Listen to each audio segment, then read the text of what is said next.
As we step out of Lent, I really hope that we did so boldly. I really hope that we did so with a claim on our heart that love always, my friends, always wins. And we step into this new season, we do so with a new light and proclaiming that this light, this new light, that it transforms us and all of the darkness that surrounds us. And we do so ultimately with new life. We do so with new life. But if we're honest with ourselves, what really separates our old life from this new life? What really separates it? Is it the grave? Is it the cross? Has anything magically transformed in our lives? If we're honest, there is no magical transformation, right? Easter didn't really change anything. It doesn't happen like that. Our change doesn't happen in an immediate or a radical way at all. And if we're not careful, we can be fooled into thinking that it does. We can be fooled into thinking that suddenly we're just magically healed of these wounds we've been carrying. That all of a sudden we blinked our eyes and all those bad habits that we've had for years upon years upon years suddenly just stopped. And if we're not conscious of the way that we move, before we know it, we end up right back where we started, saying, I just need a reset, even though we just had one. My friends, if we're not careful, we can make our new lives a carbon copy of our old lives. But whether we recognize it or not, there is a change that's happening. There is a transformation that started in your spirit and is changing the way that you think. It's changing the way that you move. It's transforming you from the inside all the way out. And in the light of that transformation, we're called to center ourselves, to realign ourselves with God's call on our lives. Not our own pursuits, not our own desires, but to listen, truly listen to where God is calling us to go and who God is calling us to be. It's easy to let our traditions and our desires cloud our vision and clog our ears. But the truth is, we are called to be directed by God. And God is perpetually pushing us, perpetually sending us towards change, towards an evolution of the Spirit, towards growth, towards love. God is sending us towards reaching people and not worshiping ourselves. God is calling us towards removing this pursuit of religion, towards removing our desire to cling to the past and to step into tomorrow. And Paul writes about this in Galatians 5. He says, I suspect that you would never intend this, but this is what happens when you attempt to live by your own religious plans and projects. You are cut off from Christ. You fall out of grace. Meanwhile, we expectantly wait for a satisfying relationship with the Spirit. For in Christ, neither our most conscientious religion nor disregard of religion amounts to anything. What matters is something far more interior. Faith expressed in love. And in my heart of hearts, I really, truly think that we want to be loved. I really do. But in order to be loved, we have to be willing to be vulnerable. We have to be willing to do that work, to be willing to be naked before God. And in that nakedness, we can truly do the internal work of addressing and recognizing our trauma. Because only when we surrender to the dark, that darkness that dwells in the corner of our spirits, can we give permission for God to shine a light. And that is our call. As I was prepping this series, I was thinking of a tagline. And it just kept coming back to me over and over again. Blessed, not broken. And it sounds really good on paper, but in life it's a little bit more difficult. It's a transformative way of thinking. Blessed, not broken. It's a kind of thinking that sets us apart from the rest of the world. That even when others see brokenness, that we might see blessings. But how do we get there? How do we realistically get there? You guys see this cup? Can you see it? This is an age-old dilemma here of what do you see when you look at this cup. We already had some people shouting out, half full. But some people look at it and they see half full. And other people look at it and they say it's half empty, right? And other people say, I don't even see a cup, right? But how do you choose to describe it?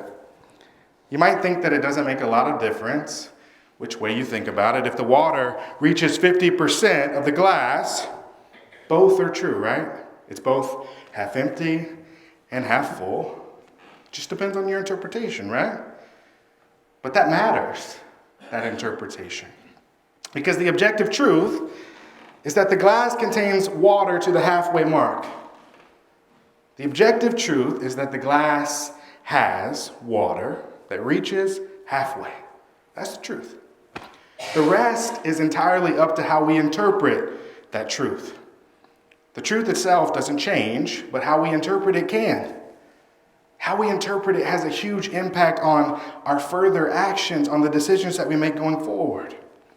And as we wade through these waters before us, our perspective matters, whether we recognize it or not. So are we blessed or are we broken? In our passage today from James, it says this: consider it as a sheer gift, friends, when tests and challenges come at you from all sides. You know that under pressure, your faith life is forced into the open, and it shows its true colors. So don't try to get out of anything prematurely. Let it do its work so that you become mature and well-developed, not deficient in any way. If you don't know what you're doing, pray to the Father. He loves to help. If you'll get his help, and it won't be condescended when you ask for it. Ask boldly, believingly, without a second thought. People who worry their prayers are like wind whipped waves. Don't think you're going to get anything from God that way. Adrift at sea, keeping all your options open. When down and outers get a break, cheer. And when the arrogant rich are brought down to size, cheer. Prosperity is as short-lived as a wildflower, so don't ever count on it. You know that as soon as the sun rises, pouring down its scorching heat, that flower withers, its petals wilt, and before you know it, that beautiful face is a barren stem. Well, that's the picture of a prosperous life. At the very moment everyone is looking on in admiration, it fades away into nothing. Anyone who meets a testing challenge head on and manages to stick it out is mighty fortunate. For such persons loyally in love with God, the reward is life and more life. Don't let anyone under pressure give in to evil and say, God is trying to trip me up. God is impervious to evil and puts evil in no one's way. The temptation to give in to evil comes from us and only us. We have no one to blame but the leering, seducing flare-up of our own lust. Lust gets pregnant and has a baby, sin. Sin grows up into adulthood and becomes a real killer. So my very dear friends, don't get thrown off course. Every desirable and beneficial gift comes out of heaven. The gifts are rivers of light cascading down from the Father of light. There's nothing deceitful in God, nothing two-faced, nothing fickle. He has brought us to life using the true word, showing us off as the crown of all his creatures. You know, the title of this passage is Faith Under Pressure. And I think it's fitting. Because it's a far cry from the faith that we actually have. Our faith isn't very strong. Our faith is much more brittle. And the moment that we encounter some adversity, the moment that we encounter some pressure, well, it cracks and shatters. You know, this week I was in Oklahoma. And I had a lot of driving to do. And so I was on these two-lane highways. And it's just beautiful. In these forests, we're working our way around this lake. we're just driving and you feel connected with nature. And on Wednesday morning, I was driving early, and it's about the time that everyone's trying to get to work, or they're trying to go to the store, or they're trying to get to the casino. And we're driving down this 2-lane through this forest, and we're all driving in a caravan going about 65 miles an hour, and I'm lost in the nature of all of it. And before I know it, I look ahead of me, and 3 cars ahead, I just see smoke.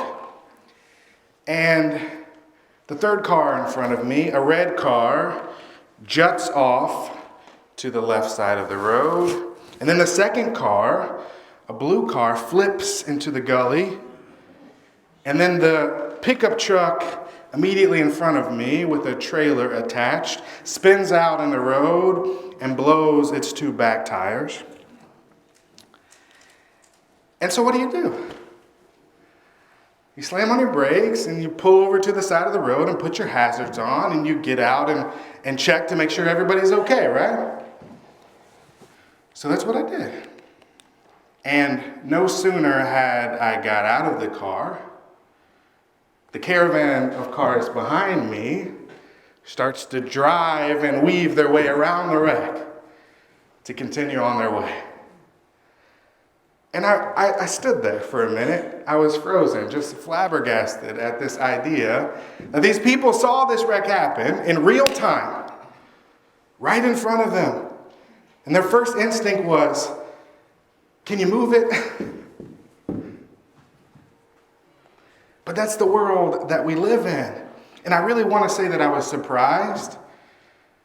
I really want to say that I didn't expect it, but it's the way of the world. You know, a couple of months ago, an associate of mine that I used to do track and field with, he was walking across the street and he got hit by a car, and he laid in the median for over 24 hours before somebody called 911. 24 hours. And he was a good guy. He had a lot of compassion. He always had a funny joke to tell. And he didn't deserve that. And frankly, no one deserves that. 24 hours before anyone could even be bothered to pick up the phone. How did we get to this point of the world? Apathy. It's just apathy.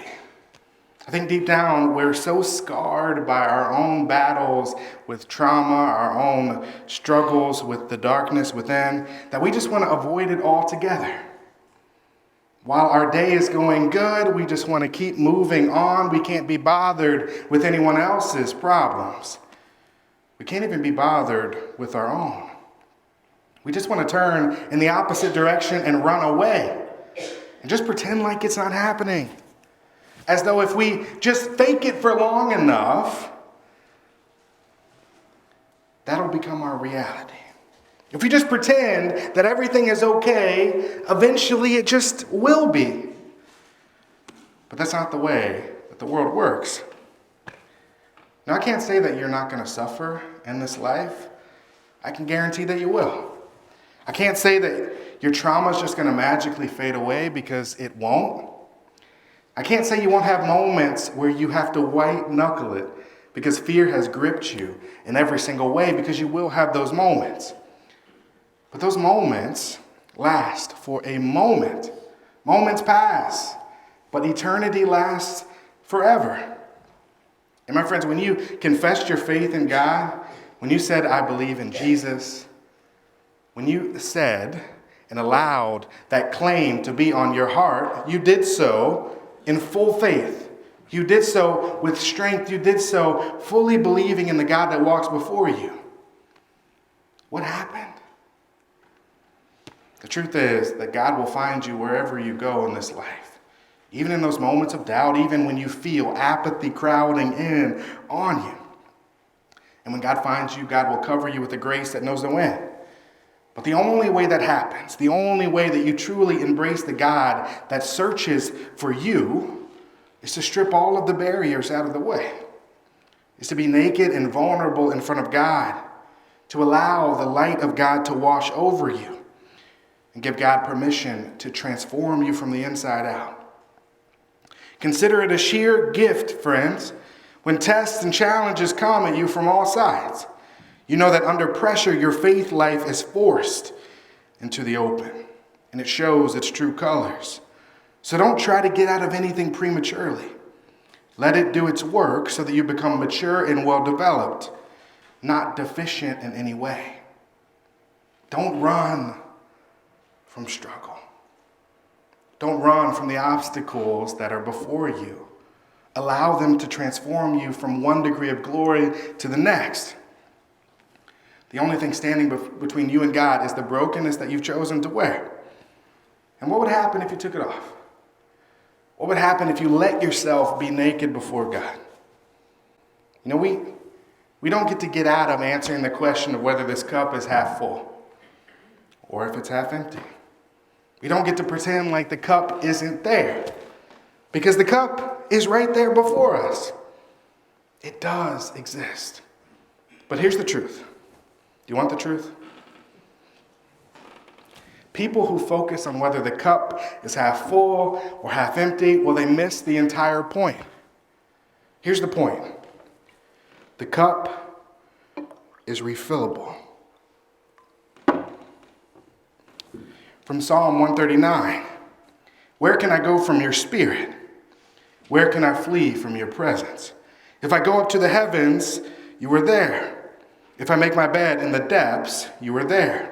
If I rise on the wings of the dawn, if I settle on the far side of the sea, even there, your hand will guide me. Your right hand will hold me fast.